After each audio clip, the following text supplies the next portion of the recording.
तो उस पेंटिंग्स को बनाने का जो पूरा रिसर्च प्रोसेस रहता है वो आप किस तरीके से सोचते हो? आर्टिस्ट की इनर डिवोशन जो होती है काम के प्रति, वहाँ तक की एक जर्नी तैयार की और उसको लेकर के कंटेम्प्रेरी वे में बहुत सारे काम बनाए।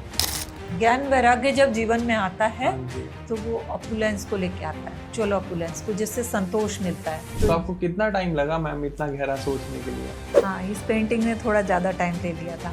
तो कला को लेके आपका कोई ड्रीम प्रोजेक्ट है कि मैं अपनी लाइफ में ये मुकाम तक जाऊं और ये मेरा एक ड्रीम प्रोजेक्ट रहेगा? वो है 12x25 की पेंटिंग।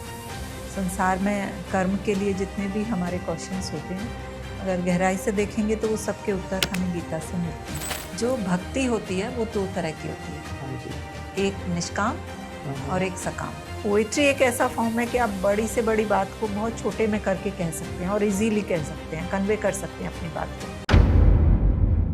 नमस्कार दोस्तों, जय श्री राधे। कैसे हो आप सभी लोग? आज का पॉडकास्ट बहुत ही इंटरेस्टिंग होने वाला है क्योंकि आज के पॉडकास्ट में हम बात करेंगे भगवत पुराण के बारे में, भगवत नित्य पाठ के बारे में, कला के बारे में, कला के संगम के बारे में, कलाकार के बारे में कि कलाकार किस तरीके से अपनी पेंटिंग्स को निखारता है, बनाता है, किस तरीके से अपने भाव को, अपने थॉट्स को लोगों तक पहुंचाता है। एंड एक पेंटिंग को समझने के लिए आपको किस तरीके की दिव्य दृष्टि चाहिए, क्योंकि एक कला को समझना आसान बात नहीं है। आप एक पेंटिंग को देखोगे, आप उसमें 100 चीजें देखोगे कि ये शायद पेंटिंग ये बोल रही है, ये पेंटिंग ये बोल रही है। तो अगर आप आज का पॉडकास्ट देख लोगे तो कला को कैसे समझते हैं और भगवत का क्या हमारे जीवन में इंपॉर्टेंस है, भगवान कृष्ण की क्या इंपॉर्टेंस है, वो भी आपको समझ में आ जाएगी। क्योंकि ये जो पॉडकास्ट होने वाला है ये बहुत ही आध्यात्मिक लेवल पर होने वाला है। आपको मतलब पूरे पॉडकास्ट में कहीं भी ऐसा नहीं लगेगा कि हम आपको एंटरटेन कर रहे हैं, हम आपको एंटरटेन ही एडुकेट कर रहे हैं। तो प्लीज ये पॉडकास्ट पूरा देखने वाला ना, आप प्लीज ये पूरा पॉडकास्ट आप देखना। तो आज हमारे पॉडकास्ट में हम स्वागत करते हैं रिद्धिमा सराफ जी का, जो कि एक लेखक भी हैं, एक कवि भी हैं और एक बहुत ही अच्छी चित्रकार भी हैं। तो ये पॉडकास्ट आपके लिए देखना बहुत ही ज्यादा जरूरी है। एंड स्वागत करते हैं मैम। नमस्कार, जय श्री राधे। जय श्री राधे। कैसे हो आप? बहुत अच्छे हैं मैम, हम भी बहुत अच्छे हैं, भगवान कृष्ण की कृपा है आप पर भी और हम पर भी। क्योंकि आप यहाँ आए तो शायद भगवान कृष्ण ने कहा होगा कि जाइए वहाँ एक पॉडकास्ट करके आइए। तो रिद्धिमा जी, आप अपनी कला की यात्रा के बारे में थोड़ा सा हमारे दर्शकों को बताएं कि ये कैसे स्टार्ट हुई, कैसे आप इस जर्नी में यहाँ तक आए। आपने इतनी सारी पेंटिंग्स करी, बुक्स लिखी हैं, तो उसके बारे में हमारे दर्शक आपसे बिल्कुल जानना चाहेंगे। एक्चुअली। मैं करीबन 4-5 साल की रही होंगी। उस समय मेरे पिताजी ने एक स्केच किया हनुमान जी का, फुल स्केच। तो वो मेरी सबसे पहली याद है जब मैं आर्ट के लिए थोड़ी फैसिनेट हुई थी। okay. और उसके बाद जो भी चीज़ मिलती थी मैं उसका स्केच बनाती थी बचपन से ही। मेरी कोई न्यूज़पेपर, कोई बुक, कोई नोटबुक, कुछ भी नहीं बचता था जिस पे कुछ ना कुछ बनता ना रहा हो। फिर उसके बाद एक प्रॉपर गाइडेंस के हिसाब से सर्च करने पर वृंदावन में मैंने तंजौर कला के बारीकियां सीखी और तंजौर आर्ट के बारे में जाना। तो उसमें मुझे एप्रिसिएशन तो बहुत मिला, हर कोई काफ़ी पसंद करता था क्योंकि एक्सप्रेशंस बहुत अच्छे होते थे। लेकिन कहीं ना कहीं मेरी एक खोज थी कि मुझे अपने विचार उसके अंदर देने हैं, उस पेंटिंग में अपनी बात कहनी है। तो वो बात हो नहीं पा रही थी। Okay. तो उस खोज को करते करते एक बार मैं त्रिवेणी कला संगम पहुंची। वहाँ मुझे वो चीज़ क्लिक की कि ये मेरे लिए सही जगह है। वहाँ से फिर मैंने संजय रॉय के अंडर में कंटेम्प्रेरी आर्ट सीखा और वो जर्नी मेरी स्टार्ट हुई। और अब मेरी देश विदेशों में बहुत जगह काफ़ी एग्जीबिशंस लग चुकी हैं। अच्छा। तो इस तरह से तो आपकी पेंटिंग्स मतलब नॉट इन इंडिया, अब्रॉड भी जाती हैं? हाँ, हर जगह लगभग 10 से 12 कंट्रीज में मेरी पेंटिंग लग चुकी है अभी तक। ओके। रिद्धिमा मैम, जैसे आप अपनी ही जो पेंटिंग्स हैं उसकी काफी सारी सीरीज बना चुके हो, तो उस पेंटिंग्स को बनाने का जो पूरा रिसर्च प्रोसेस रहता है वो आप किस तरीके से सोचते हो, किस तरीके से कनेक्ट कर पाते हो लोगों से कि हम इस तरीके से बनाएं, और क्या क्या कठिनाइयां आती हैं उसमें? जब मेरी कंटेम्प्रेरी आर्ट की जर्नी शुरू हुई, हाँ जी, तभी से ही वो एक रिसर्च वर्क होते थे और मल्टीपल मीनिंग वाले वर्क होते थे। ओके, जैसे मैं आपको दिखाऊं तो ये एक पेंटिंग है, इसका नाम है ऑपुलेंस। ऑपुलेंस, हाँ जी। तो सिर्फ एक इस हेड की जर्नी में अगर बताऊं तो इस हेड के लिए मतलब हमने सैकड़ों क्लिक दिल्ली में किए, जी, वहाँ हमें ये फोरहेड नहीं मिला। उसके बाद में हम बनारस गए, वहाँ हमें एक ये फोरहेड मिला। एक्चुअली मुझे एक ऐसा फोरहेड चाहिए था जिसे देखते ही सबके मन में आए कि ये किसी बहुत ज्ञानी व्यक्ति का फोरहेड है। तो ये वो ज्ञान है, और ये एक लड़की है, लेडी है, जो न्यूड है और जी, वाइट है। जी, वाइट कलर वैराग्य में होता है, और आप जब इस तरह से होते हैं मतलब आप एक सब कुछ त्याग चुके हैं। जी, तो ये ज्ञान और वैराग्य से आपको एक्चुअल ऑपुलेंस मिलती है। इस पेंटिंग का नाम ऑपुलेंस है, और ज्ञान वैराग्य आपको वो संतोष देता है जिससे आपको एक्चुअल ऑपुलेंस, प्रॉस्पेरिटी जिसे कहना चाहिए, एक्चुअल प्रॉस्पेरिटी वो प्राप्त होती है। मैम ये साइड में ब्लैक ब्लैक ही समझ में नहीं आ रहा मुझे तो। ये एक नेल कटर है। अच्छा, एक तरह से मैंने इसे कट होना, अपने आप से कट नहीं कह सकते, लेकिन फिर भी एक कट होना कि भाई हम अपने ही जीवन में बहुत सारी चीज़ों को रखते हैं और उसे बहुत ज़रूरी मानते हैं। तो ये उन सब का एक काट के रूप में ये नेल कटर है एक्चुअली, और उसका शेप इस तरह से दिया गया है।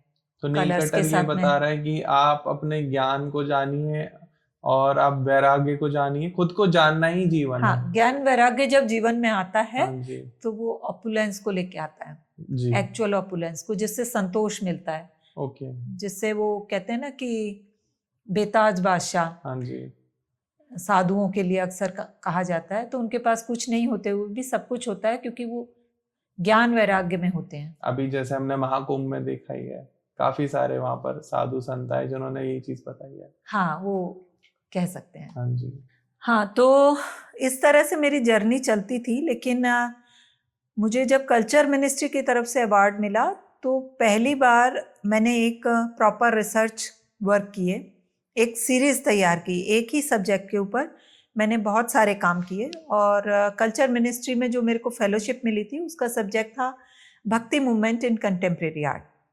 तो मैंने जो भक्ति में मूवमेंट लिटरेचर में चालू हुआ था उसको कनेक्ट करते हुए आर्टिस्ट की इनर डिवोशन जो होती है काम के प्रति, वहाँ तक की एक जर्नी तैयार की, और उसको लेकर के कंटेम्प्रेरी वे में बहुत सारे काम बनाए और एक प्रॉपर सीरीज़ तैयार की। मतलब अब तो मैंने उसके बाद कई जर्नल्स पब्लिश कर लिए जिनमें मैंने सीरीज़ बनाई। उसके बाद में मुझे एक और अवार्ड फेलोशिप मिला साहित्य कला परिषद की तरफ से। उसका सब्जेक्ट था connection of art, science and life. तो उसमें भी मैंने बहुत सारे सीरीज़ वर्क बनाए एक ही सब्जेक्ट को लेके। तो इस तरह से एक सब्जेक्ट लेना, उसके बारे में पढ़ना, उसके बारे में पूरी जानकारी करना, फिर उस सब्जेक्ट को लेकर के एक एक पेंटिंग रेडी करना और उसमें हर चीज़ को डालने की कोशिश करना। चैलेंज तो है, लेकिन करते करते शायद आर्टिस्ट समझ जाता है कि उसे कैसे करना है। कुछ दिनों में वो चैलेंज आपको लगते होंगे कि ये तो आसान है। नहीं, वो शुरू में तो नहीं लगते हैं, लेकिन उसकी एक जर्नी होती है। उसकी एक जर्नी होती है। हाँ, जैसे ही जब हमने ये पॉडकास्टिंग स्टार्ट की थी तो मुझे ऐसा लगता था कि कैमरा फेस करना is the most difficult job in the world. हाँ, हाँ, लेकिन अभी मुझे ऐसा लगता है कि इससे आसान तो कुछ भी नहीं है। अभी हाँ, तो जैसे आप एक आर्टिस्ट हो, एक्चुअली ये सब कुछ एक आर्ट ही है, हाँ, है ना? हाँ। तो अब मुझे ऐसा लगता है कि इसमें क्या है, एंजॉय भी करते एंजॉय हैं, करते हैं। हाँ, एंजॉय भी बिल्कुल करते बिल्कुल, हैं। हम कनेक्ट कर पा रहे हैं उस चीज जी, को। बिल्कुल बिल्कुल।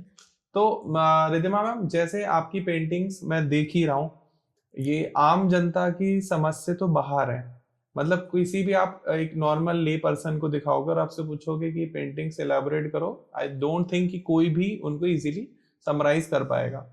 तो कोई अपनी आप एक जर्नी प्लीज शेयर करो कि आपने उस पेंटिंग को बनाया और किस तरीके से लोगों के सामने दिखाया, और प्लीज पेंटिंग को भी समझाओ। हाँ, तो ये बात तो आपकी सही है, और इस वे में भी सही है कि जैसे मैं अचानक आपके आगे आऊं और आपसे पूछूं आप मेरे बारे में बताइए, तो आप कैसे बताएंगे?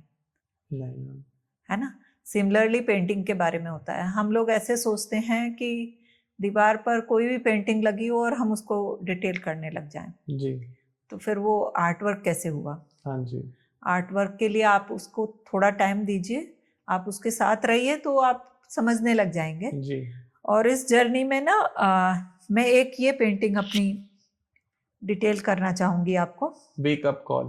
हाँ, इसका नाम है वेकअप कॉल। जी तो इस पेंटिंग की जर्नी ऐसी है कि मेरे घर की बालकनी में जी एक मिरर लगा हुआ था नीचे ही। तो एक स्पैरो आई और वो उसमें चोंच मारने लगी। ठीक है।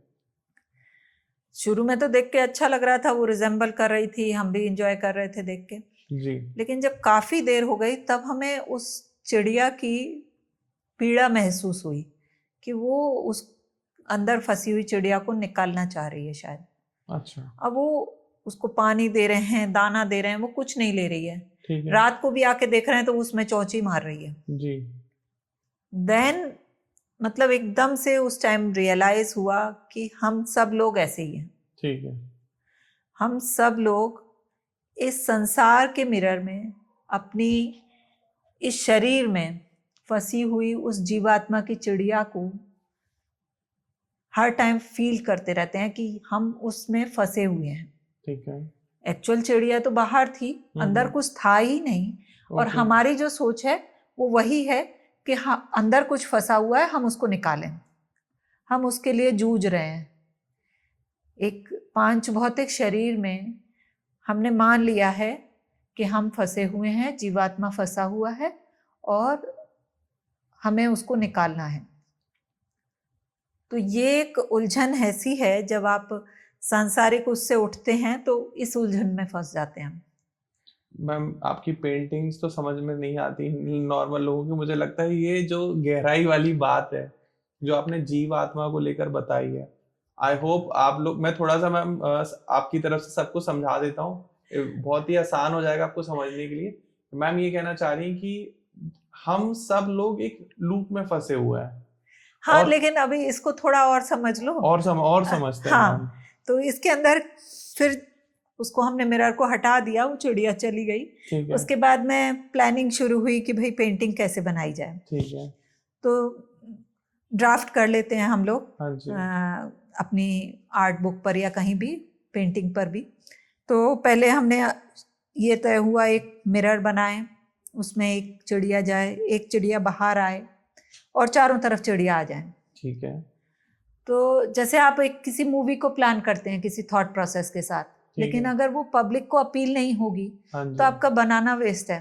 ठीक है। वैसे ही कुछ पैरामीटर होते हैं आर्ट के। ठीक है। तो उसके हिसाब से वो पेंटिंग कहीं भी नहीं जा रही थी। ठीक है। दूसरा जो मैंने आपको थॉट प्रोसेस बताया, वो थॉट प्रोसेस भी नहीं आ रहा था पेंटिंग में, बिल्कुल। है ना। तो फिर बाहर ये जो अवधूत हैं इनको बनाया गया। अच्छा। क्योंकि अवधूत का मतलब ही ये है कि जो सत्य को जान चुका है। अवधूत। अवधूत। अवधूत। हाँ। ओके। तो वो जो सत्य को जान चुका है वो एक व्यक्ति बाहर है। ठीक है। ठीक है, वो जीवात्मा बाहर है। एक आप दूसरे मतलब जीवात्मा बाहर है, आप ये समझ लीजिए। ठीक है। उसके बाद अंदर चिड़िया बनी। तो अब वो चिड़िया अंदर वाली भी अपील नहीं कर पा रही है, क्योंकि वो अंदर जो चिड़िया है वो इसको रिलेट नहीं कर रही है। तो फिर एक मछली बनाई गई। और अच्छा। मछली भी ऐसी नहीं है, शार्क मछली है बड़ी सारी। ठीक है। आप ध्यान से देखेंगे तो ये वो नहीं है जिसे बोलते हैं नॉर्मल फिश। नहीं, ये जो एक्वेरियम। एक्वेरियम नहीं है, ठीक है। ये शीशा है। आप ध्यान से देखेंगे, हाँ जी, साइड हाँ जी, हाँ जी। ब्लैंक है। तो ये एक शीशा है जिसमें एक जंगल है और ये एक मछली है जो उड़ रही है। ठीक है। ठीक है, मतलब ये कि एक जीवात्मा जो हर तरह से स्वतंत्र है वो बंधन में है। अच्छा। हमारी थॉट तो यही हुई ना, हाँ एक जी। मिरर में देखी हुई चिड़िया के साथ में मिरर है, उसमें जंगल है, जंगल में मछली है। तो ये एक अजीब सी थॉट है कि जो सर्वात्मा स्वतंत्र है मैं समझने वो की, बंधन में है। बिल्कुल। तो ये अजीब सी थॉट इसको लेकर के है कि ये मछली है जो जंगल में है और उड़ रही है। तो ये आपस में बात मैच नहीं होती। ये उतनी ही सच बात है जितनी ये बात है कि एक सर्वात्मा स्वतंत्र आत्मा बंधन में है। हाँ, ये बातें दोनों एकदम इस तरह से हैं जैसे एक मछली जंगल में उड़ रही है। बिल्कुल। तो हम लेकिन मानते तो वही है ना कि हम बंधे हुए हैं। मैं आर्टिस्ट हूँ, मैं पेंटर हूँ, मैं स्त्री हूँ, मैं एक शरीर हूँ, इतना ही मानते हैं ना। जी। तो ये बात उतनी ही है। और मैं कौन है? मैं सर्व जीवात्मा है जो बंधा हुआ है। तो ये बात वैसे ही रिलेट करती है। ओके। अब इसके बाद में फिर बाहर चिड़िया वाली बात आई। हाँ जी। तो आप अगर बहुत ध्यान से इसको जूम करके देख पाएं तो आप देखेंगे कि ये चिड़िया पिंजरे के अंदर नहीं है। अच्छा, हाँ, ये बाहर है। ये ऐसे हुआ, आप लोग भी सब देखो ये पेंटिंग्स को। तो ये ऐसे हुआ कि एक चिड़िया उड़ के आ रही थी जी। और यहाँ पिंजरा था। हाँ जी। उसके सामने जब आई ठीक है। तो आपने फोटोग्राफ ले लिया। अच्छा। आपकी टाइमिंग इतनी अच्छी थी कि सबको देखने वालों को ये लगा कि ये चिड़िया पिंजरे के अंदर अंदर है। एक्चुअली ये अंदर है ही नहीं, ये बाहर है। ये एक मिथ है जो हमारे चारों तरफ बहुत टाइम से फैल रहा है। अच्छा। एंड वी एक्सेप्ट दैट कि ये ऐसा ही है। ठीक है। We are in a case of physical body of different type of identity. ठीक है। तो ये चला आ रहा है हमारे साथ, ये इस पेंटिंग में। अब इसके बाद में एक चीज और आपको दिख रही होगी, वो क्या है? ये काफी सारी हैं। नहीं, उसके अलावा, चिड़िया के अलावा भी कुछ दिख रहा होगा। बादल दिख रहे हैं थोड़े थोड़े बीच में। हाँ, थोड़े थोड़े बादल हाँ दिख जी, रहे हाँ हैं। जी। जब हम फुर्सत मिलती है तो वो थोड़ा थोड़ा ज्ञान और आनंद लेते हैं। हाँ। वो ज्ञान का पानी हमारे अंदर जाता है, कभी कभी थोड़ा थोड़ा बूंदों के रूप में जाता है। तो ये बादल है। उसके अलावा क्या है इसके अंदर? उसके अलावा मैम, बादल के अलावा अवधूत है, मछली है, शीशा है, जंगल है और चिड़िया है, एक केज है और एक बादल है। इसके अलावा मुझे नहीं दिख रहा। हाँ, उसके अलावा ईश्वर है। अच्छा। उसके अलावा ये ब्लू स्काई है हाँ जी। जो चारों तरफ है। आज मेरी बात आप सुन पा रहे हैं, वो उस आकाश के कारण है जो हर जगह है, जो हर जगह है। ये ब्लू स्काई है जो किसी को दिखता नहीं है। मैम ये पेंटिंग नहीं है, एक पूरी फिल्म है। अगर आपको ये पेंटिंग समझनी है, इसके थॉट समझने हैं, तो आपको बहुत दिमाग लगाना पड़ेगा। क्योंकि आपको पहले ये समझने में भी बहुत टाइम लग जाएगा कि एक मिरर है, मिरर के अंदर जंगल है, जंगल में मछली उड़ रही है, और आपको ये मानना कि मछली उड़ सकती है और मिरर के अंदर जंगल दिख सकता है। अवधूत नहीं दिख रहा, जंगल दिख रहा है, ये मानना। और एक चिड़िया है जो कि केज में नहीं, केज के बाहर है। तो ये जो सोच है मैम, यही दर्शाती है कि कितना गहरा आप सोच पाते हो। हाँ, और उसके अलावा फिर वो आकाश जो हम देखते ही नहीं है, वो सर्वात्मा ईश्वर जो सब जगह है, हमारे आपके सबके अंदर है। मेरे लिए आप भी ईश्वर हैं, सब जगह ईश्वर है जो हम देख ही नहीं पाते हैं। ठीक है।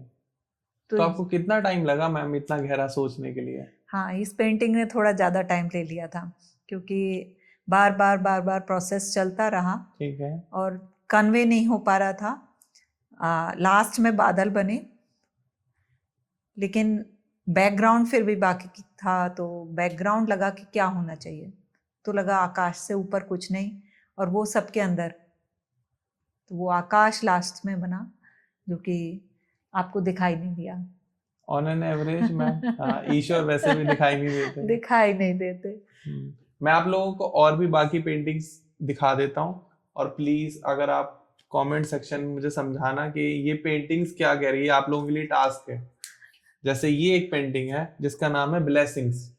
तो ये पेंटिंग क्या कह रही है, ये लड़की कहाँ जाने की कोशिश कर रही है, इस बारे में आप प्लीज कमेंट सेक्शन में आओ और मुझे बताओ। और एक एक करके मैं सारी पेंटिंग्स के नाम ले देता हूँ। आपको जो पेंटिंग अच्छी लगे आप उस बारे में एलैबोरेट कर सकते हो। जैसे इस पेंटिंग का अनटाइटल्ड 1 लिखा हुआ है, तो इसका मतलब ये नहीं कि इसका टाइटल नहीं है, इसका पेंटिंग का नाम ही यही है। इसमें एक ऊपर कार है, एक फिर बटरफ्लाई है, फिर एक ये चक्र है। इस टाइप से एक ही पेंटिंग है। इस बारे में आप प्लीज एलैबोरेट करें। अगली एक ये पेंटिंग है। अब मुझे इसमें कुछ पॉलिटिशियन लग रहे हैं, आप लोगों को क्या लग रहा है, आप कनेक्ट करके बताओ कि इसमें क्या है पेंटिंग के अंदर। आप ये आ रहा होगा आपको कैमरे पर, इसको आपको एलैबोरेट करना है। और मैं थोड़ा जल्दी करता हूँ। ये रेंज ऑफ लाइट, मतलब हो सकता है कि आई वॉज राइट और रॉन्ग। ये लड़की के पैर हैं और उसके पैरों के ऊपर पंख लगे हुए हैं, और शायद ये पेंटिंग के एक दूर में कहीं एक ये कुछ किला टाइप का बना हुआ है। अब ये लड़की की ये दर्शा रहा है कि ये इससे कितनी दूर है, तो इसकी रेंज के बारे में शायद कुछ बात हो रही है। I don't know. नीचे एक कांटा भी है।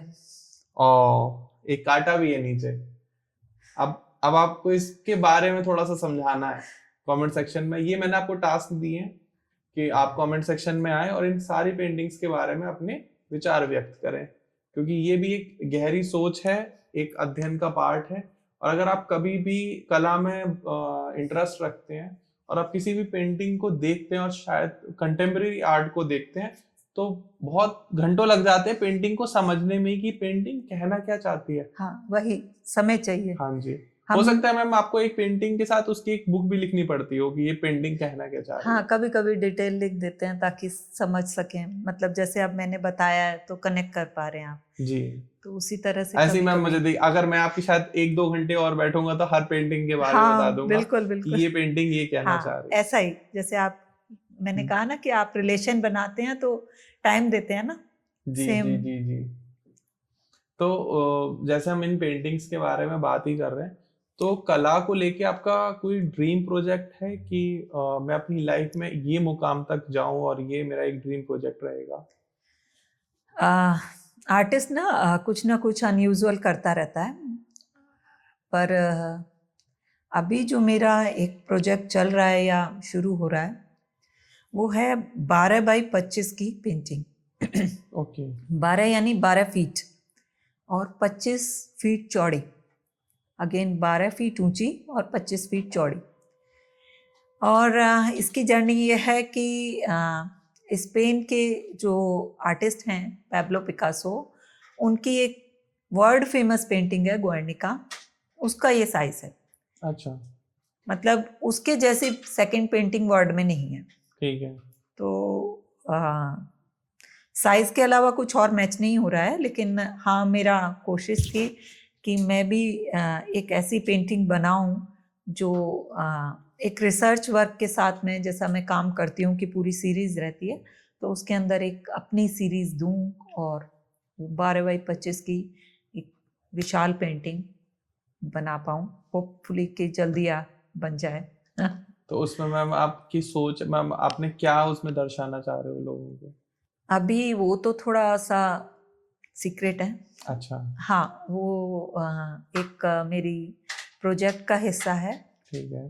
तो वो जब आ जाएगी तभी पता लगेगा। जब वो आ जाएगी तो मैम मैं बिल्कुल आप लोग प्लीज बताइएगा एंड रिक्वेस्ट करिएगा, हम आपकी लोकेशन पर आके उसका पॉडकास्ट करेंगे। पीछे पूरी एक बड़ी पेंटिंग होगी, आगे हम और आप बैठे होंगे और उस पेंटिंग को लेके हम बात कर रहे होंगे। एक्चुअली ये पॉडकास्ट मैम धीरे धीरे ना बहुत ज्यादा गहराई में जा रहा है। आप लोग भी शायद कनेक्ट कर पा रहे होंगे कि हम किस तरीके से सोच पा रहे हैं। आप शायद आपको अभी तक यही समझ में आ गया होगा कि एक कलाकार, एक क्रिएटर कितना गहरा सोचते हैं। उनकी लाइफ हम नॉर्मल लोगों की तरह नहीं होती कि क्या बनाना है और क्या खाना है, इसने ये बोल दिया उसने वो बोल दिया, अरे उसके घर में तो ये हो गया। इस टाइप की सोच आपके ख्यालात रहते हैं क्या? कभी आपको समय मिल पाता है इन सब बारे में सोचने? नहीं, समय ही नहीं मिल पाता। एक्चुअली बात यही होती है कि हम अपने ही काम में इतना खोए रहते हैं कि अगर कोई बात भी कर रहा होता है तो उसके बीच में हम अपने ही उसमें जंप कर रहे होते हैं।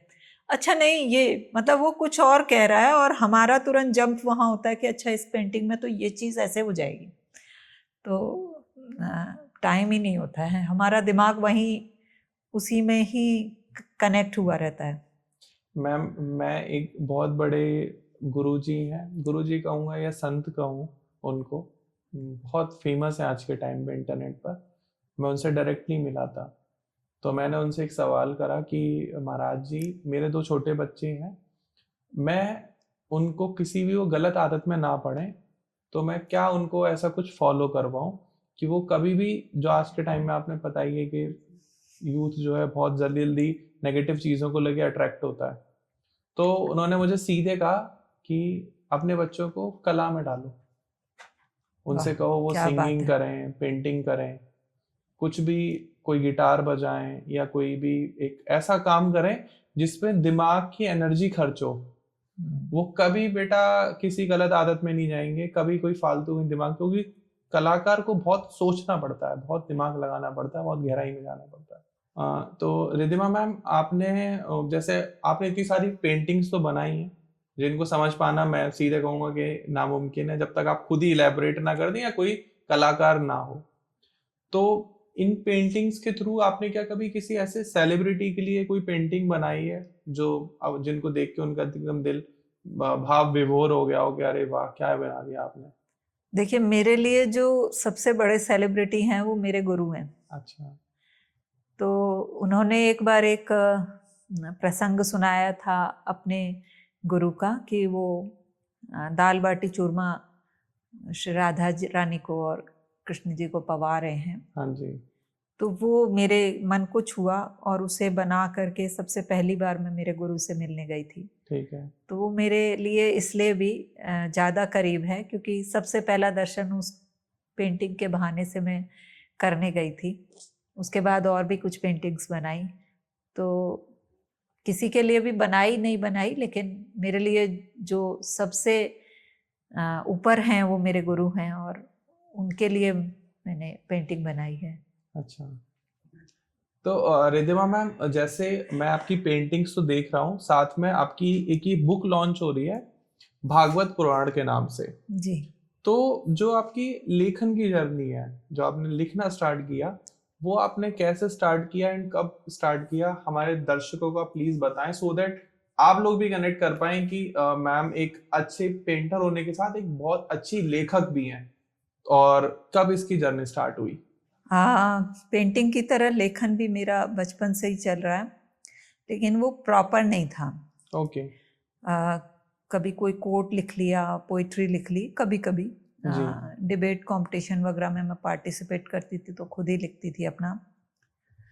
लेकिन जब मैंने पहले बताया आपको, कल्चर मिनिस्ट्री से जब फेलोशिप मिला, तब वो भक्ति मूवमेंट इन कंटेम्प्रेरी आर्ट करके मैंने प्रॉपर एक बुक लिखी। ठीक है। तो जब मैंने आर्टिस्ट की इनर जर्नी, उसका डिवोशन और ये सब चीज़ें गहराई में गई, तो वो मुझे एक लिखने और पढ़ने का टेस्ट आ गया। ठीक है। उसके बाद मैंने जनरल्स निकाले, उनकी सीरीज बनाई, कई और पुस्तकें लिखी, किरदार, नौलीना नाइट और संपूर्ण कला यात्रा, जी। गीता नित्य पाठ। तो ये सब कई पुस्तकें पब्लिश हुई मेरी एक एक करके, और उनके बारे में मैं लिखा। तो जितनी भी पुस्तकें आपने मुझे बताई हैं, तो आप पूरा स्पिरिचुअलिटी का अराउंड लिखते हैं, क्या आपका फिक्शन में कोई इंटरेस्ट है? आर्ट और कल्चर, आर्ट एंड कल्चर को फॉलो हाँ करते हो आप? जी। तो गीता से आप कनेक्शन आपका कैसा, भगवत गीता या वेद पुराण को लेकर आपका किस तरीके से कनेक्शन बना? वैसे मैं एक आध्यात्मिक परिवार से हूँ, तो वेद पुराण शास्त्र सब तरह की पुस्तकों से कनेक्शन नेचुरल एक फैमिली बैकग्राउंड से ही बना हुआ है। लेकिन क्या होता था कि गीता के जब हम हिंदी अर्थ पढ़ते हैं जी। तो बहुत सारी चीज़ें एक से दूसरे में जाने में हम मिस करते हैं, उसके कॉन्सेप्ट को मिस करते हैं। इतने सालों से पढ़ने के बाद में भी कृष्णा ने एक्चुअल क्या एक चीज़ है जिसके बारे में भगवत गीता में बोला है कृष्ण को, उसको अर्जुन को। जी। मतलब भगवत गीता जो कि 18 अध्याय हैं और 700 श्लोक हैं। जी। ये महाभारत में अर्जुन को श्री कृष्ण ने उपदेश दिए थे, जी। उसे भगवत गीता बोलते हैं। और तो उसके कॉन्सेप्ट नहीं समझ में आते थे, निकल जाते थे दिमाग से। ठीक है। तो कई बार पढ़ते पढ़ते ये अपने आप ही एक ईश्वर की कृपा ही मान लीजिए कि गीता नित्य पाठ एक पुस्तक शुरू हुई। आप इसको पढ़ेंगे, अगर आपने गीता, ओरिजिनल गीता पढ़ रखी है, तो आप बहुत जल्दी हर एक श्लोक का अर्थ और कॉन्सेप्ट को आप मेरे उसके साथ पढ़ के कनेक्ट कर पाएंगे। प्लस पॉइंट ये होगा कि पूरी 700 श्लोक की गीता आप आधी पौन घंटे में पढ़ पाएंगे। अच्छा। हाँ, इसके अंदर मतलब बहुत सूक्ष्म में काव्यात्मक रूप में, बहुत इजी भाषा में आपको सारे कॉन्सेप्ट, सांख्य क्या है, कर्म योग क्या है, भक्ति योग क्या है, कर्म क्या है, विकर्म क्या है, अकर्म क्या है, कृष्णा ने एक्चुअली लास्ट में किस तरह से अर्जुन को कहा कि तुम मेरी शरण में आ जाओ और क्यों कहा।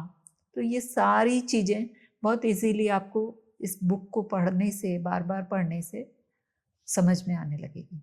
मतलब आप सीधे ये है कि जहाँ तक मैं लोगों की बात करूं तो लोगों को भगवत गीता का एक ही मतलब समझ में आता है कि कर्म करो, फल की इच्छा मत करो।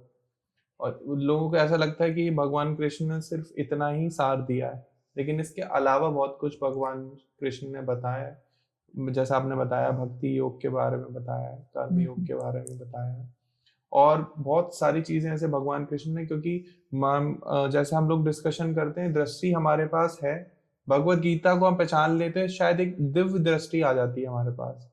हाँ, लगभग अपने कर्म के लिए, संसार में कर्म के लिए जितने भी हमारे क्वेश्चंस होते हैं, अगर गहराई से देखेंगे तो वो सबके उत्तर हमें गीता से मिलते हैं।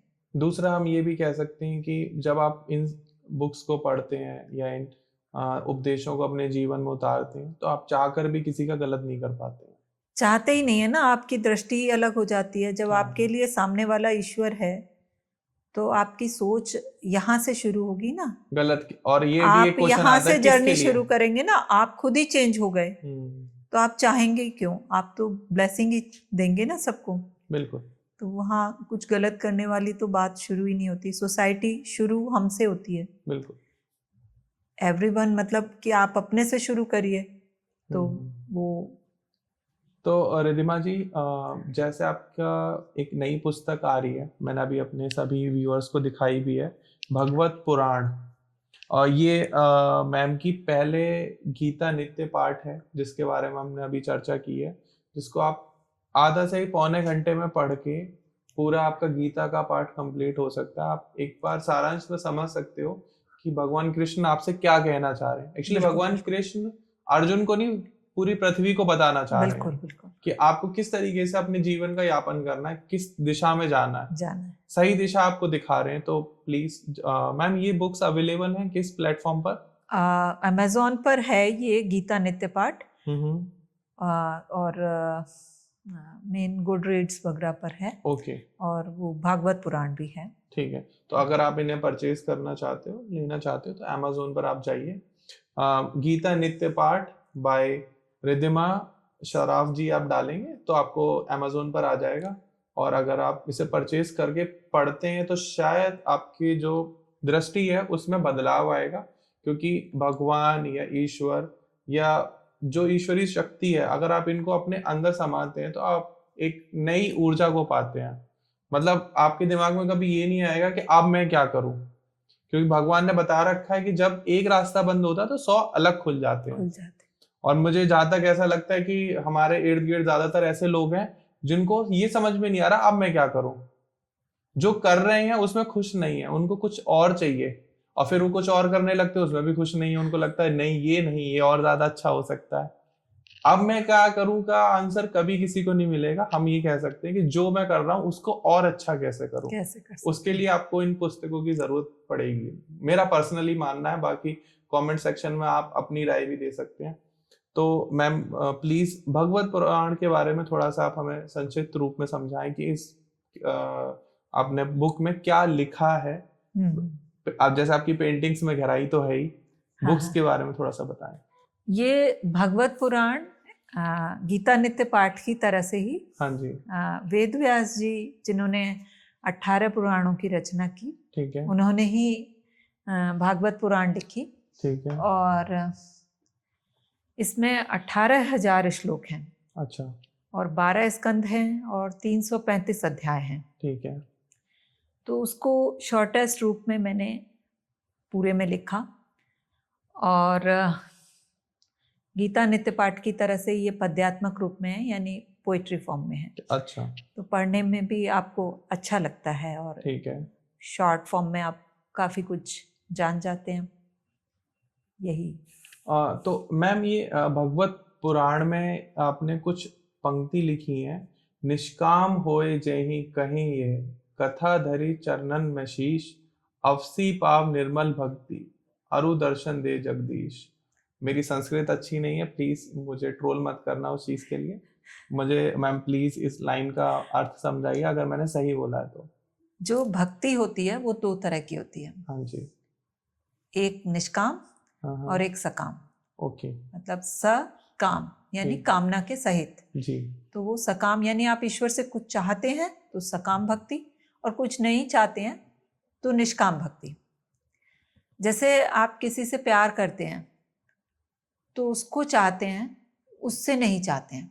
हाँ सिमिलरली जो ये ग्रंथ है वो श्री कृष्ण से प्रेम का ग्रंथ है। ठीक है। तो जब आप इसको बार बार पढ़ते हैं तो आपको श्री कृष्ण से प्रेम होता है, और जब प्रेम होता है तो निष्काम भक्ति आती है।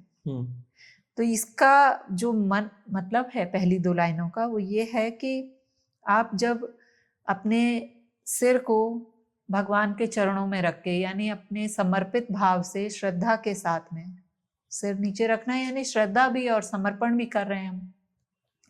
तो जब आप सिर अपना भगवान के चरणों में रख के इस कथा को पढ़ते सुनते हैं जी तो आपको निष्काम भक्ति मिलती है। समर्पण के भाव से जब आप इसको पढ़ते हैं तो आपको निष्काम भक्ति की प्राप्ति होती है। और जब निष्काम भक्ति होती है तो आपको निर्मल प्रेम प्राप्त होता है। ठीक है। जब आपके हृदय में प्रेम होगा ईश्वर के लिए तो ईश्वर आपसे दूर कैसे रहेंगे, मतलब आपको श्री कृष्ण का साक्षात्कार होता है। जी भागवत के लिए ये कहा गया है कि जो भी निष्काम भाव से इसके लिए प्रेम करता है, प्रेम से पढ़ता सुनता है, उसको ईश्वर का साक्षात्कार प्राप्त होता है। अच्छा, तो इसका मतलब ये है। मुझे भी मतलब एक लाइन आपकी बहुत अच्छी लगी कि आप जब प्रेम करते हैं तो आप उसको चाहते हैं, उससे नहीं चाहते हैं जी। लेकिन लोग आज के टाइम में हम उल्टा करते हैं, किसी से प्रेम करते हैं तो उसको तो चाहते ही चाहते हैं, उससे भी चाहते हैं, और जहां उसने अपनी चाहत बंद कर दी तो उसको चाहना बंद कर देते हैं। हाँ, तो उसे व्यापार कहते हैं। उसे व्यापार कहते हैं जी। तो कुछ चाहिए हम्म। कुछ लीजिए। मैम इस हिसाब से मैम आप 99.99 लव स्टोरीज को एंड कर देंगे। हाँ। नहीं, शायद शुरू भी कर सकती हूँ कि आदमी प्रेम को गहराई कुछ समझे। कैसे तो कैसे हो सकता है कि बिना किसी रिवर्सल के आप सिर्फ किसी एक को प्यार करते? इसका सबका जवाब आध्यात्म में है। हाँ जी। जब आप आध्यात्म में आगे बढ़ेंगे तो ये सब चीजें आपके अंदर इतनी आसानी से आ जाएंगी कि आपको पता ही नहीं लगेगा कि आपकी चाहतें लोगों से खत्म हो गई हैं।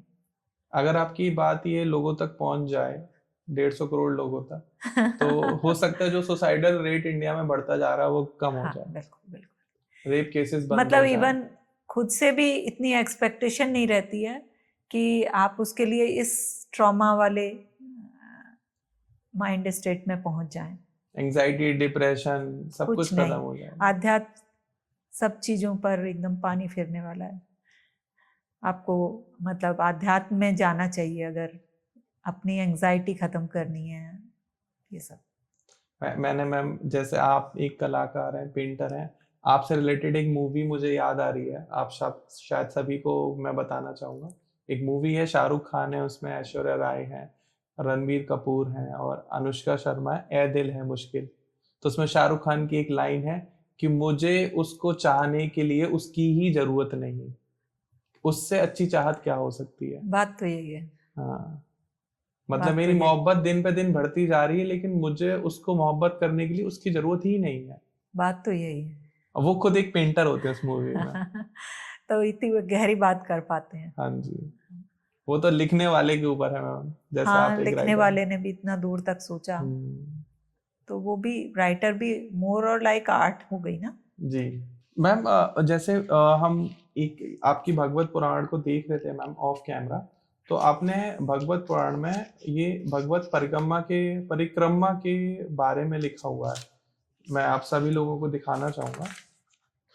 तो मैम ने स्टार्टिंग के, जब आपके पास ये बुक पहुंचेगी आप जरूर इसको परचेस करिएगा फ्लिपकार्ट से, तो पेज नंबर 10 पे मैम ने लिखा है श्रीमद् भागवत परिक्रमा, सुख मुख से जो बह चला, निर्मल निर्झर रूप, भागवत की कहूँ कथा जो है कृष्ण का रूप। गायन से इसके हुआ ज्ञान वैराग्य का कलेश हरण, मुक्त हुआ धुंधकारी लेकिन भागवत की शरण। तो हम इसका थोड़ा सा अर्थ भी समझाइए हमें, क्योंकि जिस तरीके से आपने पोइट्री रूप में लिखा है हर किसी इंसान को थोड़ा नहीं समझ पाएंगे। एक्चुअली जैसे ये गीता नित्य पाठ है जी। आप समझ लीजिए कि ये भागवत नित्य पाठ है। अच्छा। आप जिन्होंने भी भागवत मूल भागवत कई बार सुनी है समझी है, ठीक है। तो वो एक एक वन लाइनर बिना डिटेल के हाँ जी। वो पूरी भागवत को टच करती है। जैसे हम एक परिक्रमा देते हैं, ठीक है। मानसिक परिक्रमा अगर हम देंगे तो हम कुछ विशेष विशेष स्थानों को याद रखते हुए आगे बढ़ते हैं। ठीक है। तो आप ये समझ लीजिए कि ये पूरी भागवत की परिक्रमा करती है। ये 4-5 पेज में पूरी भागवत की परिक्रमा है। ठीक है। मतलब जैसे आप गीता नित्य पाठ को डेली पूरी गीता पढ़ सकते हैं, हाँ जी। वैसे ही आप भागवत परिक्रमा पढ़ के पूरी भागवत को डेली पढ़ सकते हैं। ठीक है। उसमें डिटेल वगैरह नहीं है और बहुत सिंपल वर्ड में है। मेन बात यह है कि आपकी भागवत सुनी या पढ़ी हुई होनी चाहिए। ओके। अगर वो पढ़ी हुई है तो इसकी लैंग्वेज बहुत इजी है, संस्कृत नहीं है, हिंदी है। हाँ, हिंदी है। हाँ, तो आप आराम से उसको एक एक लाइन से पूरा समझ जाएंगे। जैसे इसमें ये है कि जो है कृष्ण का रूप, तो जो भागवत पुराण है उसको कृष्ण का वांग्मय रूप यानी शब्दों का रूप कहा गया है। जी। भागवत कृष्ण का शब्द रूप है। शुक मुख से जो बह चला यानी शुकदेव जी ने जो इस भागवत के बारे में कहा है, बोला है शुकदेव जी ने, वो है ये भागवत पुराण। तो ये बहुत ही इजी है। अगर किसी ने भागवत पढ़ी है तो वो इजीली रिलेट कर लेगा, हर एक उसके इंसिडेंट को रिलेट कर लेगा और पूरी भागवत को इजीली 2-4 पन्नों में थोड़ी सी देर में पूरी भागवत पढ़ लेगा, जो कि 18,000 श्लोक में पढ़ी जाती है। मैं एक बार आपको फिर से पढ़ के सुना देता हूँ ताकि आप सब लोग भी कनेक्ट कर पाएं। ये बुक जब तक आप नहीं पहुंच रही है, वीडियो आप तक मैं रिक्वेस्ट करूंगा आप ही एक बार प्लीज पढ़कर सुनाएं सभी को। शुक मुख से जो बह चला निर्मल निर्झर रूप, भागवत की कहूँ कथा जो है कृष्ण का रूप। गायन से इसके हुआ ज्ञान वैराग्य का क्लेश हरण, मुक्त हुआ धुंधकारी लेकर भागवत की शरण। पुण्य बरनऊ प्रभु के विविध अवतारा, कहे सु पुण्य जिमि रचेऊ भागवत पुराणा। बहुर नारद कर जीवन प्रसंगा, पुण्य शुक जिमि भागवत पढ़ेऊ सो कथा प्रसंगा। तो इस तरह से है। ठीक है। तो मैम इस भागवत पुराण में कोई एक ऐसा अध्याय है आपका जो हर एक व्यक्ति विशेष को पढ़ना चाहिए और उससे कुछ सीखना चाहिए, जो आप सभी को आज बताना चाहें? हाँ, वैसे जो भागवत पुराण है उसका हृदय, उसका हार्ट दसम स्कंद को बोला गया है। दसम स्कंद। हाँ, तो दसम स्कंद क्या है? एक्चुअली श्री कृष्ण की लीलाओं का वर्णन है। अच्छा। जो मेन इसका कोर जगह है, भागवत जिसका कहना चाहिए प्राण है, वो दसम स्कंद है और दसम स्कंद में श्री कृष्ण की लीलाओं का गायन किया गया है पूरी तरह से। ठीक है। लेकिन क्या होता है, श्री कृष्ण की लीलाओं में प्रवेश करने के लिए या वो आपके हृदय में एक्चुअली उतर पाए, उसके लिए कुछ आध्यात्मिक उन्नति चाहिए आपकी। जी। तो पूरी भागवत में उसकी ही तैयारी कराई गई है। आप कोई सा भी आख्यान पढ़ लीजिए, चाहे वो पुरंजन आख्यान हो, चाहे वो कपिल जी का देवहूति जी को संवाद है उसको पढ़ लीजिए। मतलब पूरी भागवत में आपको उस आध्यात्मिक उन्नति को कैसे प्राप्त करें, ओके, उसके बारे में बताया गया है। ठीक है। जैसे कहा गया है, वारी मथे घृत होय वर सिकता ते बरतेल, बिन हरि भजन न भव तरिय यह सिद्धांत अपेल। अच्छा। हाँ, तो ये एक बात जो कही गई है, भजन क्या है, आध्यात्मिक उन्नति क्या है, उसकी आवश्यकता क्या है, ये सब चीज़ें मतलब पूरे उसमें तैयार कराने की कोशिश की गई है। लेकिन जो मेरी अपनी पर्सनल चॉइस है, जो मेरे को बहुत पसंद है, या मैं कहूँ कि आपकी ऑडियंस को भी पसंद आएगी, किसी भी पढ़ने वाले को इजी लगेगा, वो है 11वें स्कंद में राजा निमि के 9 युगीश्वरों से संवाद। अच्छा। उन्होंने इतना इजी वे में सारे प्रश्न उत्तर किए हैं जो किसी भी आध्यात्म में उन्नति चाहने वाले साधक को करने चाहिए या किसी के भी मन में आएंगे। वो सारे प्रश्न उसमें हुए हैं। एक ये भी है, इसके अलावा एक श्री कृष्ण उद्धव संवाद है 11वें स्कंद में। तो ये दोनों चैप्टर मुझे बहुत ज़्यादा पसंद हैं और बार बार मैं जितनी बार पढ़ती हूँ, मेरी अपनी किताब में लिखी हुई मैं जितनी बार पढ़ती हूँ, मुझे ऐसा लगता है कि मुझे कुछ और मिला, मुझे कुछ और समझ में आया। हर एक प्रश्न का, कोई एक प्रश्न ऐसा नहीं बचा जो आप चाहें कि मेरे को आध्यात्मिक उन्नति चाहिए और उसके लिए मुझे कुछ समझना है तो उसमें उसका आंसर ना मिले। एक्चुअली थॉट्स हैं मैम, जितनी बार आप देखोगे उतनी बार आपको कुछ नया दिखेगा। हाँ, आप खुद भी है ना एक साथ में 10 क्वेश्चन नहीं दिमाग में रख पाते हो। ये बिल्कुल तो बात वो सही धीरे आप उस चीज को, आपका आज मन कैसा है, कल मन कैसा है, और उस मन के हिसाब से आप किस चीज को क्या कब क्लिक कर रहे हो कुछ पता नहीं है। सच बात। तो ये एक जर्नी होती है और आपको बार बार शास्त्रों का स्वाध्याय इसीलिए जरूरी बताया जाता है। और मेरी कोशिश भी इसको लिखने के पीछे यही थी कि एक इजी हो जाए हर एक इंसान के लिए, कि वो इतना बड़ा शास्त्र लेके नहीं बैठेगा, नहीं पढ़ेगा, तो वो एक शॉर्ट फॉर्म में उसको पढ़ सके जी। हाँ, जाना आपको वहीं पड़ेगा, ओरिजिनल के पास ही जाना पड़ेगा, लेकिन एक बार आपका इंटरेस्ट तो जागे, आपको समझ में तो आए कि ये आपके लिए कितना जरूरी है। एक्चुअली उसकी लैंग्वेज थोड़ी टफ है, इसकी काफी इजी है। हाँ, काव्यात्मक रूप है और इजी है बहुत, आप आराम से समझ लेंगे। छोटा होने से क्या है, आप जंप नहीं करते हैं, आप आराम से समझ लेते हैं उसको। तो जैसे आपने गीता, नित्य पाठ या भगवत पुराण को पोएट्री के फॉर्म में लिखा, क्या आपने कहा था, काव्यात्मक रूप में लिखा है, तो इसके पीछे कोई विशेष कारण है कि आपने इसी फॉर्म में इसको लिखना था? हाँ, मतलब ये था कि एक तो ये है कि जब हम सार पढ़ते हैं, इनका हिंदी अर्थ पढ़ते हैं, तो वो ऑलरेडी गद्य है ही, हमारे पास गद्य अवेलेबल है, पहली चीज जी। और दूसरी चीज ये थी कि मुझे इतने बड़े बड़े शास्त्रों को बहुत छोटे में करना था। अच्छा। तो जैसे पोइट्री के लिए कहते हैं गागर में सागर भरना। हाँ जी। हाँ, तो पोइट्री एक ऐसा फॉर्म है कि आप बड़ी से बड़ी बात को बहुत छोटे में करके कह सकते हैं और इजीली कह सकते हैं, कन्वे कर सकते हैं अपनी बात को। ओके। इसलिए ये दोनों चीजें मैंने पोइट्री में लिखी। बहुत बढ़िया मैम। मुझे मतलब मैं आपसे बात भी कर रहा हूँ तो मुझे ऐसा लग रहा है कि मैं कोई बुक को पढ़ रहा हूँ, क्योंकि हर बात, हर शब्द इतना गहरा है। और जैसे कि मैं भी काफ़ी सारी स्पिरिचुअलिटी के अराउंड बुक्स पढ़ी हैं, तो मैं रिलेट कर पा रहा हूँ उस चीज़ को, शायद आप भी रिलेट कर पा रहे होगे, क्योंकि भगवत गीता, भगवान कृष्ण, उनकी लीलाएं, उनके संवाद, और जो हमारी संस्कृति है, सनातन धर्म का कल्चर है, वो सब आपको एक अच्छा इंसान बनाने की कोशिश करते हैं।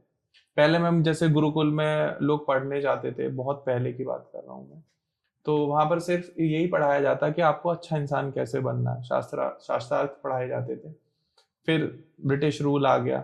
आध्यात्म एक्चुअली यही है, आध्यात्म की जर्नी आपको मनुष्य से ईश्वर की तरफ ले जाने की जर्नी है जी। तमसो माँ ज्योतिर्गमय की जर्नी है।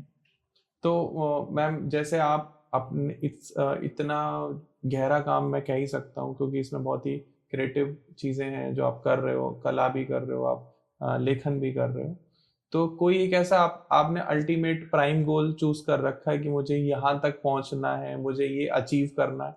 जैसे हम लोग भी हैं, तो हम लोगों ने भी एक गोल सेट कर रखा है कि हमें अपने स्टूडियो को या अपने यूट्यूब चैनल को, शो को यहाँ तक पहुँचाना है, तो आपका ऐसा कोई प्राइमरी गोल है?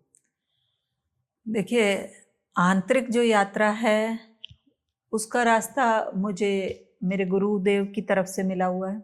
अच्छा। तो उसके लिए तो कोई उन्हीं की कृपा से वो आगे चल रहा है और उन्हीं की कृपा से आगे बढ़ेगा। अच्छा। हाँ, संसार के लिए आप ऐसे कह सकते हैं कि जैसे घने अंधेरे और जंगल में आपके हाथ में एक दीपक रख दिया जाए, 4 कदम आगे आप चल रहे हैं, उसकी रोशनी आपके पास है जी। जब 4 कदम और चल लेंगे तो और 4 कदम की आ जाएगी, और 4 कदम की, तो आप पहुंच ही जाएंगे। मतलब न शरीर का पता है, न स्थितियों का पता है, आज जो हम चाहते हैं कल वो ही बदल जाता है। तो संसार की जर्नी में तो ऐसे ही चल रही हूँ मैं मैम की बात से कनेक्ट हो गया, आपसे भी एक बात कहना चाहूँगा जो मैंने अभी कहीं पढ़ी थी हम किसी बुक में लिखा था कि लोग, किसी ने एक बहुत ही घना और अंधेरा वाला जंगल देखा और अब वो डर रहा है कि मैं कैसे जाऊं इस जंगल में आगे।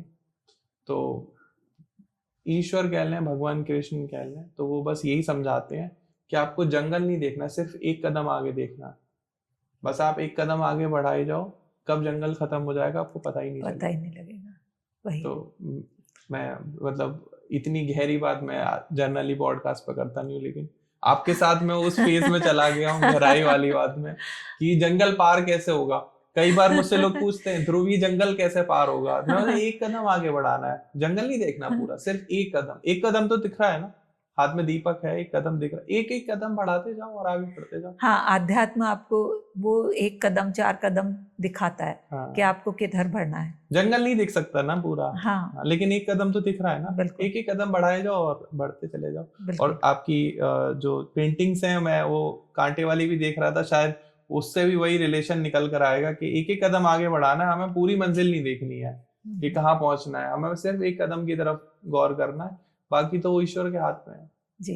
कहीं कांटे होंगे, कहीं फूल भी मिलेंगे, जहाँ कांटे हैं तो फूल तो होते ही हैं। बिल्कुल, आपको कांटों की तरफ नहीं, फूलों की तरफ ध्यान देना। दे सकते हैं आप एक पेंटिंग बना सकते हैं इस पॉडकास्ट के ऊपर भी। जी। हम दोनों एक मिरर में है।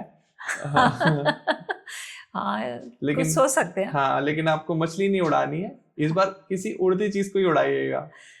ठीक है, कुछ सोचते हैं। हाँ, और अगर वो बन पाता है तो हम बिल्कुल शेयर करेंगे, आपको क्रेडिट देंगे। हाँ, थैंक यू सो मच। तो अभी जैसे आपने एक बात कही कि आपके गुरुजी ने आपको बताया है कि आंतरिक यात्रा चल रही है आपकी, तो ये जो आंतरिक यात्रा है उसका रास्ता क्या है, किस तरीके से हम भी उस तरीके से कनेक्शन बना पाए कि उतना जैसे आपने देखा होगा आज के टाइम में कॉर्पोरेट वर्ल्ड में हर इंसान प्रेशर में है, हर किसी के ऊपर रास्ता सबको कवर करना है, लेकिन लोग प्रेशर में कवर कर रहे हैं। बिना प्रेशर के कैसे आप सजेस्ट करेंगे कि आप इजीली फ्लो में जाइए, टेंशन मत लीजिए? एक श्लोक आता है, विनिश्चितम वदामि ते न अन्यथा वचांसि में हरिम भजन्ति ये नरा अति दुस्तरम तरंति ते। अच्छा, यानी बिना हरि के भजन के आप ये संसार सागर को पार नहीं कर सकते हैं। ओके। तो मेरे जो गुरु हैं उनका सब बातचीत का एक ही दवाई है कि राधा भजो, बस वही घूम फिर के आता है कि आप भजन करिए, नाम जप करिए, नाम जप करिए। प्रेमानंद जी महाराज भी यही बताते हैं, नाम जप करिए। मेरे गुरु हैं। आपके गुरु हैं, क्या बात है। मैं बहुत ज्यादा मतलब मैं हो सकता है कभी उन तक ये वीडियो पहुंच जाए, मुझे बस ज्यादातर उनकी याद जब आती है जब मैं सुबह में सो रहा होता हूँ। कई बार मैं सोते टाइम लेट हो जाता हूँ उठने में, और ऐसा भी होता है कि जैसे अलार्म बजा 5 बजे का और मैं नहीं उठा, मैंने फोन साइड में रख दिया, तो उनकी एक रील है जो काफी वायरल है जिसमें वो कह रहे हैं कि जो इंसान आलस से कर जाता है वो जीवन में कुछ नहीं पा पाता है, आपको सबसे पहले आलस को त्याग करना है। और वो ऐसा लगता है मुझे चिल्ला रहे हैं वीडियो में, और मैं एकदम से अपना कंबल हटाता हूँ, फोन, सर्दियों का टाइम था तो मैं कई बार आलस कर जाता था, लेकिन उनकी कृपा से मैं कई बार उठ पाया। वो रील मैंने एक ही बार देखी है, लेकिन वो दिमाग में 100 बार चल जाती है। बहुत और अच्छी मैं उठ बात जाता है। हूँ। अच्छी बात है, मेरे गुरु आपके साथ हैं, इसका मतलब। मैं कभी भी उनसे जरूर मिलूंगा तो उनको वो रील बता दूंगा कि मैंने आपकी रील देखी थी और आपकी वजह से कुछ हुआ हो या ना हुआ हो, लेकिन मैं जल्दी उठना शुरू कर दिया हूँ। बहुत अच्छी बात है। ये एक चीज तो उन्होंने मेरे साथ करी है, क्योंकि उन्होंने बोला ये कि जो इंसान आलस से करता है वो जीवन में कुछ नहीं कर पाता, एंड हमें काफी कुछ करना है। तो उस वजह से काफी मतलब उनके जो प्रवचन है, जो वचन है, वो बहुत साथ दे रहे हैं हमारा। बिल्कुल। तो दोस्तों, आपने ये पॉडकास्ट आई होप काफी एंजॉय किया होगा। आपने देखा कि किस तरीके से हम भगवान कृष्ण से, श्री कृष्ण से, उनकी बातों से जुड़ के, उनके उपदेशों को मान के अपनी जीवन को बदल सकते हैं। साथ में हमने भगवत पुराण के बारे में डिस्कशन किया, पेंटिंग्स को लेके डिस्कशन किया, और भगवत नित्य पाठ को लेके डिस्कशन किया। तो ये जो किताबें हैं, ये जो बुक्स हैं, ये हमारे जीवन में एक बहुत बड़ी वैल्यू ऐड करती हैं। साथ में कला को समझना और को अंदर उतरना, उसकी गहराइयों को समझना आपके दिमाग को एक आंतरिक सुख देता है। तो मैं सभी से ये रिक्वेस्ट करूंगा जिसने ये पॉडकास्ट लास्ट तक देखा, and I am very thankful कि आप अभी तक बने हुए हैं, क्योंकि इसमें हमने उस टाइप की मसालेदार बातें या एंटरटेनमेंट का कुछ ऐड ऑन नहीं किया जिससे आपको बहुत मजा आए, आपका डोपामाइन हाई हो। लेकिन हाँ, हमने यहाँ पर कुछ इस तरीके का डिस्कशन जरूर किया है जिससे आपके दिमाग को थोड़ा सा आराम मिले, आप बैठ के सोच पाओ कि आप जीवन में कर क्या रहे हो, करने क्या आए हो और कर क्या रहे हो। साथ में हमने प्रेम को लेके इतनी गहरी बात बोली है, वो भी शायद आप कनेक्ट कर पाओ कि हम प्रेम उससे करते हैं, लेकिन उसके लिए मैम थोड़ा सा आप लाइन बताना चाहें, मैं तो भूल जिससे हम प्रेम करते हैं, उस प्रेम उसको करते हैं लेकिन उससे कुछ नहीं चाहते हैं। हाँ, उसको चाहते हैं लेकिन उससे कुछ नहीं चाहते हैं। तो जैसे मैम ने भी अभी बताया कि जिसको हम प्रेम करते हैं हम उसको चाहते हैं, उससे कुछ नहीं चाहते हैं।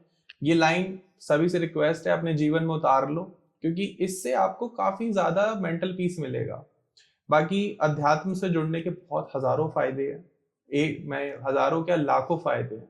तो अगर आप अपनी कोई पेंटिंग्स समझना चाहते हैं या आप मैम से अपनी कोई मन की इच्छा से शेयर करना चाहते हैं या कोई पेंटिंग बनवाना चाहते हैं या इन बुक्स को ऑर्डर करना चाहते हैं या अध्यात्म से जुड़ना चाहते हैं, तो मैम का स्क्रीन पर नंबर आ रहा है, साथ में डिस्क्रिप्शन में भी नाम, नंबर, ईमेल, पूरा एड्रेस डिटेल्स मिल जाएंगी आपको, सो दैट आपको कनेक्शन करने में आसानी मिल जाए। साथ में Instagram handle, YouTube channel handle वो भी आ रहे हैं, प्लीज जाओ अभी फॉलो कर लो, क्योंकि ऐसे कलाकार इस तरीके से जो अध्यात्म से जुड़े हुए हैं रोज रोज हमारे पॉडकास्ट शो पे नहीं आते हैं।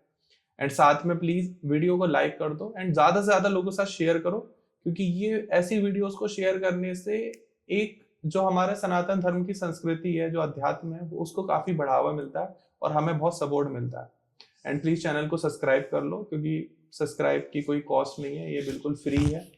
इसको करने से हमें मोटिवेशन मिलता है, क्योंकि जब हमारे साइड में नंबर बढ़ रहे होते हैं तो हमारे जो गेस्ट हैं वो भी, उनकी क्वालिटी भी इंप्रूव होती है, क्योंकि उनको लगता है कि हाँ ठीक है, इनके पास सब्सक्राइबर है, चलो हम चलते हैं इनसे पॉडकास्ट कराते हैं, इनके चैनल पर जाते हैं। तो मेरी ये तो आप लोगों से हमेशा ही रिक्वेस्ट रहती है, आज भी यही रिक्वेस्ट है, प्लीज सब्सक्राइब कर दो। एंड लास्ट सभी से ये रिक्वेस्ट है कि इस वीडियो को अपने स्टेटस पे लगाओ, अपनी स्टोरी पे पोस्ट करो, जहां से आपको जो बात अच्छी लगी हो, कोई भी क्लिप भगवान कृष्ण से रिलेटेड जो हमने बातें करी हैं वो अच्छी लगी हैं या कला से रिलेटेड, तो अपनी स्टोरी पे लगाओ, ताकि हर इंसान तक हमारी कला, हमारी बात, हमारा पॉडकास्ट पहुंच पाए। बाकी वीडियो देखने के लिए आपका दिल की गहराइयों से बहुत बहुत धन्यवाद। मैम आपका बहुत बहुत स्वागत, आप हमारे शो पे आए। सभी को जय श्री राधे, फिर मिलते हैं अगले पॉडकास्ट में। राधे राधे मैम। राधे राधे।